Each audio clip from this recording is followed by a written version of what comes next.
Donc si vous êtes sur une vase foncée, vous allez avoir soit une différence, soit être identique avec le fond. En étant, vous avez une amorce très claire qui va venir se poser sur cette vase, ça va faire une tache blanche. Des avantages, des inconvénients, on en revient juste après. Par contre, si vous, du coup, il faut en parler maintenant en fait, les poissons et les saisons, mais on aborde la transition avec les poissons et la couleur de ces amorces. Si vous ciblez des gardons, qui vont être les poissons entre guillemets cibles ou facilement ciblés des carnassiers, parce que dans n'importe quel milieu aquatique, il y a aussi un équilibre entre des cyprinidés, les carnassiers, en gros les blancs et les chasseurs, qui vont réguler tout ça.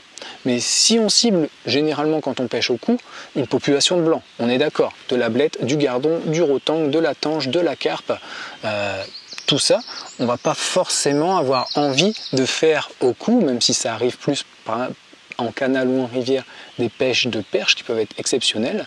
Et bien là, en étang, on cible plus le blanc. Et l'idée de cibler du blanc, c'est pas forcément d'attirer du carnassier sur le poste, parce que le carnassier va chasser le blanc pour se nourrir. Et c'est pour ça, des fois, que ça va créer des trous sur notre poste. Il y a à la fois la notion de rappel, est-ce que mon amorce agit toujours à une bonne mécanique dans le temps de pêche, 1 heure, 3 heures, à 6 heures ou plus si je pêche toute une journée. Mais il y a aussi le rôle de est-ce que cette amorce attire ou pas d'autres espèces qui vont venir se poser autour de mon amorce et quelque part faire fuir les poissons qu'on veut ou qu'on cible lors de cette pêche. Ça, c'est des aspects intéressants à prendre en compte. Et c'est pour ça que je vous dis, la couleur des amorces en fonction des poissons doit avoir une idée en fonction du fond et des espèces ciblées. Il va y avoir également une notion de saison. Plus les eaux sont froides, plus les eaux sont oxygénées. Donc en fait, le printemps ou l'été, les poissons en plein milieu de la journée, je pense plus aux blancs, ne vont pas forcément vivre sur le fond. C'est pour ça que vous pouvez faire des pêches exceptionnelles à mio ou tiers d'eau, aussi bien à l'anglaise et même au cou, en rappelant très régulièrement, en frondant. Pinky, asticot, de la boulette d'amorce. Vous pouvez commencer votre pêche tôt le matin, la première ou deuxième heure. Le top forcément c'est de commencer à 5 ou 6 heures, là où le taux d'oxygène et où les poissons sont au taquet pour bouffer, parce que non seulement il y a le taux d'oxygène encore correct, il y a la bouffe qui va arriver que vous mettez, mais il y a aussi le matin une grosse production de phyto et de zoo sur le bordure des étangs.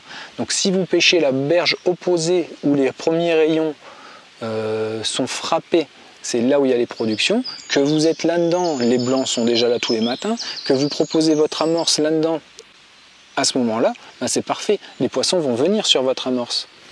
Mais si vous utilisez une amorce foncée, comme je vous ai dit, sur un barrage, des cailloux, ça peut être une zone de sable, ou une gravière, ou une bordure d'étang, sur l'arrivée d'un étang. Généralement, les arrivées d'un étang ou les zones peu profondes vont être les zones les plus travaillées en permanence, donc les zones les plus claires, entre guillemets. Et les vases vont s'accumuler au bout de l'étang, dans le plus profond, pour se décomposer tout ça. Et si vous pêchez là où il y a un peu moins de fond et où c'est plus clair, que vous mettez une amorce foncée comme je vous ai conseillé, vous allez avoir l'effet inverse. Ok, les gardons vont aussi venir, mais ça va également faire une différenciation et attirer les carnassiers à l'opposé de ce que je viens de vous dire, une amorce claire sur des fonds vaseux. Vous voyez, ça c'est intéressant à connaître et à prendre en compte dans votre stratégie de pêche. Je vais, pour ne pas que cette vidéo dure longtemps, donc continuer sur la couleur des amorces claires ou des amorces foncées en fonction des saisons, mais je vous fais quand même, avant de faire des vidéos spécifiques à tout ça, ça va venir bien sûr sur cette chaîne, vous parlez de la notion de canal en hiver. Canal en hiver, il y a des pêches exceptionnelles à faire de gardons. Moi j'ai fait mes plus belles pêches, les plus agréables. Bon, bien sûr quand il fait 0 ou 2 degrés ça caille hein, forcément, mais c'est super à pêcher le gardon. Vous devez, et tous les gardons se regroupent à un endroit, peu importe où vous êtes. Même si votre rivière fait 10 bornes, eh bien en hiver, rivière c'est un peu différent parce qu'il y a une richesse naturelle un peu toute l'année. Donc désolé pour ce petit loupé, mais c'est pas grave, on le dit. Plus une notion de canaux.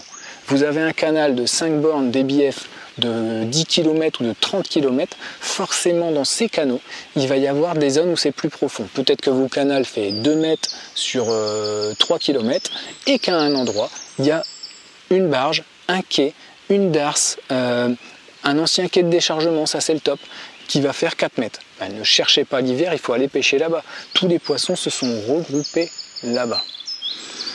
Et c'est là que vous devez pêcher. Là, vous utilisez une amorce foncée. Et le petit plus de cette vidéo, entre guillemets, merci d'être resté jusque-là pour écouter tout ça et ce que je vous partage, eh bien vous allez mettre une épice, c'est très très bon l'hiver, soit une base cardamome, ras el hanout, n'importe quelle épice, mais pas forcément énormément, on va dire 20 à 40 grammes de cette épice par kilo d'amorce sec, c'est déjà énorme. J'ai envie de dire 20 à 40 grammes pour 2 kg d'amorce sèche, c'est très bien. J'ai fait plein de tests forcément et c'est ce qu'on va venir dans les autres vidéos petit à petit, vous allez voir, ça va être je pense hyper intéressant.